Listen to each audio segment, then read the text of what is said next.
Welcome to Central Gov Strategy TV. Today I've got with me Robin Pape, who is the Chief Information Officer at the Home Office. Welcome, Robin. Thank you. Robin, you've got a role that isn't just at the Home Office. It covers many government departments. So could you please tell me something about the role of information and IT in policy initiatives across government departments? Yes, under the new administration there's a number of central initiatives around the information and the IT space which all are there to support the policy, the business direction of government around localisation, transparency, improving services, and particularly getting a user-centric approach to what we do.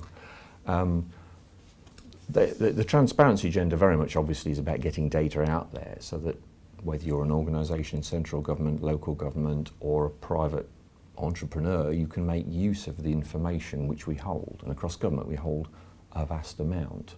So this is very much around boosting business as well as making government work better. And on the localisation agenda, information enables people to understand what's going on locally to them, and their local authority, their local police force, the services they use. They can see the performance, they can compare with others around them. So information is very much underpinning local accountability and the accountability of government to deliver our services.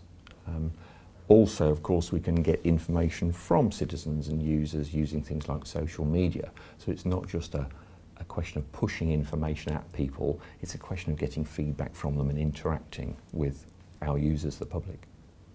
And what are the key themes arising out of implementing IT? It seems to me there's three themes which keep reoccurring around digital, open and standards. They all interrelate. Digital really about using the internet, digital by default as everyone will have heard of, making the internet our first port of call for delivering services and information to citizens and businesses. The open really is about making not just information and data open, but using open standards and opening up the marketplace to make sure we in government are making use of a much wider range of suppliers than perhaps we have traditionally used. So open almost anything. And then standards, really, we need standards to underpin everything we do, whether it be data standards, technical standards, standards for defining services, so that we can join them together and combine them, and not just us, but businesses out there can combine services. And can you give me some examples of government initiatives in this space? Yes, there are probably half a dozen key initiatives around here. I mean, just quickly reeling them off, there's the Government Digital Service, there's the government's ICT strategy, and both of those two I'm quite heavily involved in myself. Others are around the Government Procurement Service, a different way of procuring things. Major Projects Authority is changing the way we oversee our major projects and also improving capability. There's the work around cyber security and the new protective marking scheme, which is really making sure that even though we're making data open, we're still protecting the things we need to protect from all of the threats and risks posed by the world. And finally, there's the area of cost controls. Cost controls cover many aspects of government business, but in information and IT, for example, there's the project approvals process, and that is very much being used to make sure we are all following in departments these approaches. I mean, the two, if I just say a little bit more perhaps about the Government Digital Service and the ICT strategy, the Government Digital Services work, Mike Bracken leading that for about a year now, I think. Prior to that, Martha Lane Fox wrote a report about DirectGov and how really, frankly, we ought to be doing better in government in our use of the internet.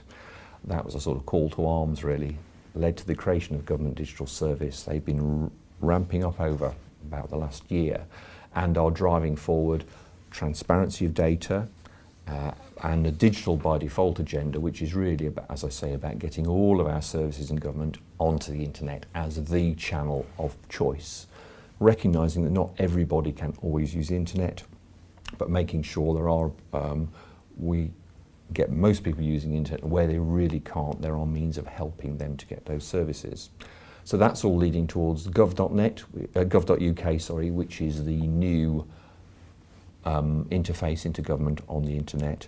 Pretty well everything from government is going to move on to gov.uk. So departments are hard at work now moving things from the old DirectGov and other old websites and our own departmental websites onto this new market shop face, really, shop front for government.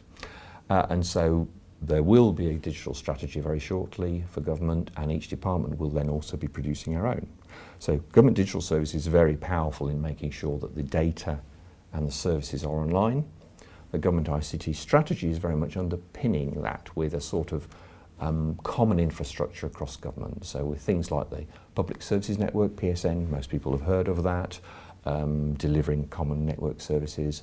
There's cloud, the cloud store is out there already, so you can buy services if you're in government off the cloud store. End user devices is the other main plank, really, of infrastructure, and that's coming on a little later. But underpinning those infrastructure work streams are some enablers, some policies, standards, and above all capability, because we need to raise our game in capability across government, in IT, in commercial, in all sorts of aspects, in order to move on to a new way of doing things. Robin Pape, thank you very much for your time. Thank you.